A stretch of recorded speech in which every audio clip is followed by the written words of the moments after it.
that's me. I'm Josh. I'm a Kiwi. If you don't know what a Kiwi is, watch these instructional videos here. Shout out How to Dad. So I'm a builder here in New Zealand. To be honest, I don't really work on the tools. I've been taking a break after I ran a business for a couple of years.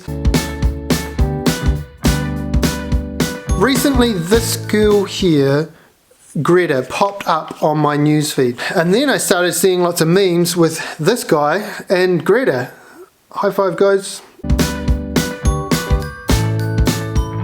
The problem with the extremes, they are so polarizing. I watched Greta's speech. Although I agreed with some of it, there was a lot that didn't sit right with me. But the problem is, if you don't agree with Greta, you get lumped in Trump's camp. Now you're one of these guys. But if you are anything like me, I think there's this large gap in the middle where 96, 98% of us sit. So what do?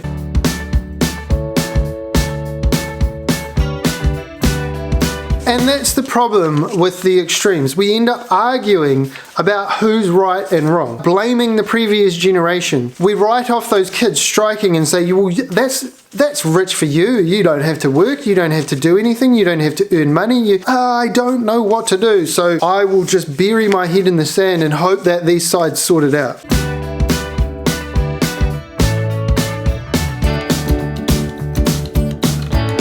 We need to reframe the question. We need to ask ourselves, how can I, Josh, a 34-year-old builder here in New Zealand, leave this place better than I found it? How can I do my bit? When I was a kid and my dad first started taking me out hunting in the bush, he had a philosophy he taught me that you never leave anything behind. Whatever you take in, you take out with you, with no trace or no record of you even going there in the first place. Now, sure, you could argue there's huts and there's tracks, and so we've already disturbed nature, but the philosophy behind that was go and enjoy it, but put absolute minimal disruption on it. We need to build houses, we need to live, we need roads and all that thing, but we can start to ask ourselves, how can I leave this place better than I found it?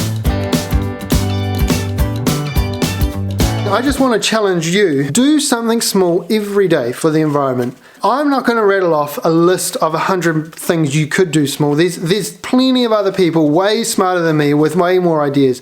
But it doesn't have to be grand, and it doesn't have to consume your entire being. But on your way to work, on your way to school, while you're hanging out with your family and friends, think about doing something small for the environment. Thanks for watching.